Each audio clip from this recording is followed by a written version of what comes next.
So sometime when we are doing driving lessons or we are doing mock driving test, we sometimes ask students to change gear in an automatic car, and a lot of time people give you this look and they'll be like, well, I thought I was learning how to drive an automatic car. What are you talking about? You know, it's kind of like it comes to them as a surprise, but automatic cars actually do have gears. And changing gear is actually one of the maneuver that your driving examiner can ask you to do on the day of your practical driving test. So in this video, what we're going to do, we're going to talk about how to change gear in an automatic car. And also we're going to talk about why you actually need gears and when you can actually use the gears on the road. If you are new to the channel, consider subscribing so that you don't miss out on future driving related videos.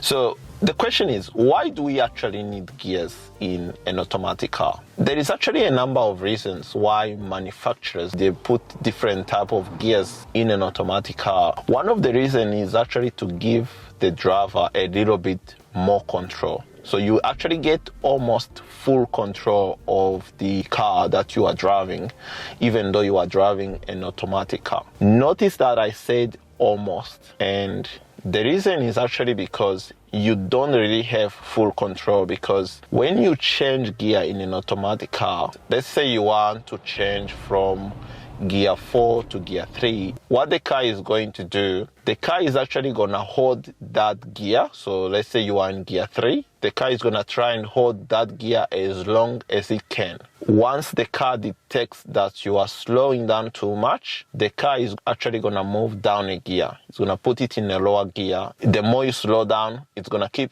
putting it in the lowest gear, basically. This is different to maybe someone who is driving a manual transmission. So when you are driving a manual transmission, you actually have full control of the car, which means that, for example, if you select second and you speed up, the car is just going to stay in that gear until you do something. If you slow down, the car is still going to stay in that gear. Of course, eventually, if you keep slowing down and you don't maybe like clutch down in a manual car, you're actually going to stall, which is why you actually have full control of the car when you are driving a manual car. So you are the one who is managing everything. If you don't do something, the car is just going to stall. Crash down, you can someone?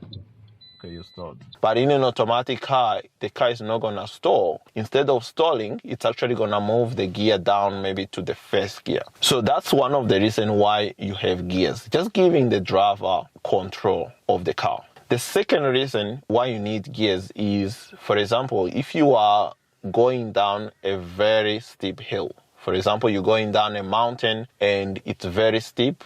You often notice that they put signs which says use low gears. And the reason is actually because when you are using low gears, it makes it easier to slow down. It's kind of like going down. Probably this one, I'm going to go ahead and chuck it in the manual mode, and I'm going to use this low gear here to slow me down. And I can also go down again one more time, and that's gonna slow down the car even further. So now at the moment the car is in second gear, which is easier to control.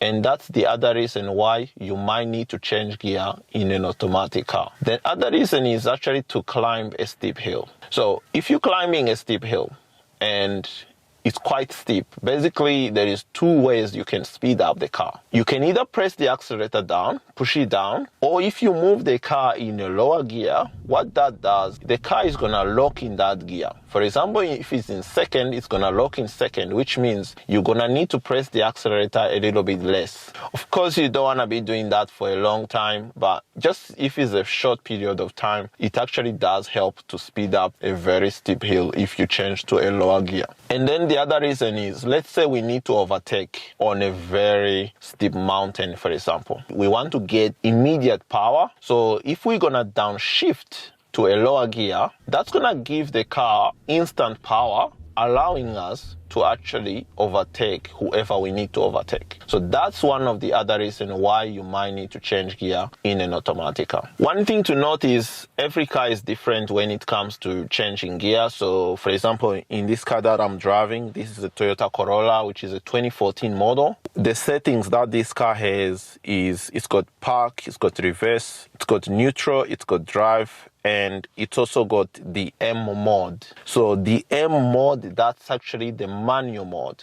So that's the one you use when you're changing gear in this car. So if I was, for example, let's say I'm going down this very steep hill and I'm gonna change down to a low gear. So what I do, I move the gear stick from drive to manual mode, and what I'm gonna do is if I need to change down a gear, I move this gear selector just down one and then release, and the car is actually gonna change gear automatically.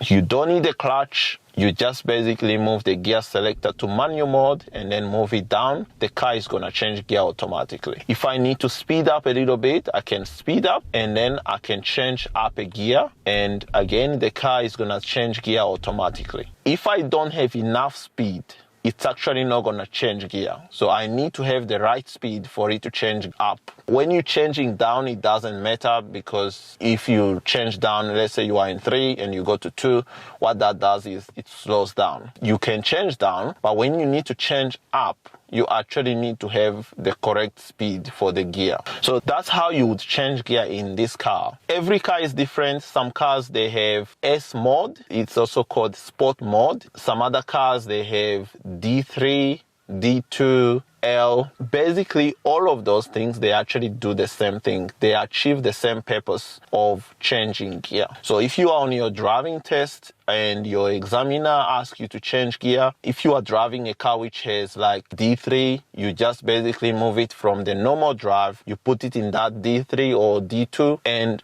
just keep it as simple as possible. Maybe after like 5 seconds, move the car back to drive and you continue driving, and you would have passed that maneuver. In this car, it's got drive and M mode. What we will do here is we go from drive, we put the car to M mode, which is a manual mode, and then we move the gear selector down one, and again, the car is gonna go ahead and change gear for us. Usually, again, after like 5 seconds, I'll move the gear selector back to drive if I was on a driving test. So that's how you do that particular maneuver on the day of your practical driving test. The other question is, what if you're driving an electric car? Because electric cars, they actually don't have gears. They have one gear. Most of the time, a driving examiner is probably not going to ask you to change gear if the car is an electric car. It's very rare that they can ask you to change gear. I'm not very sure about an electric car, which is one of the students asked me this the other day because they were using an electric car for their driving test. For me, if they were going to ask me, I'll probably, because electric cars, they have the normal driving mode, and then you also get, I think you got the sport mode. I'll probably select sport mode, and that's kind of like give you similar experience, because the whole point of changing gear is basically to give the car more power. So if you change it to sport mode, it's gonna have more power than it would have if you were in the normal driving mode. I hope this helped, and if you have any questions, you can leave them in the comment down below, and I'll see you in the next driving related video.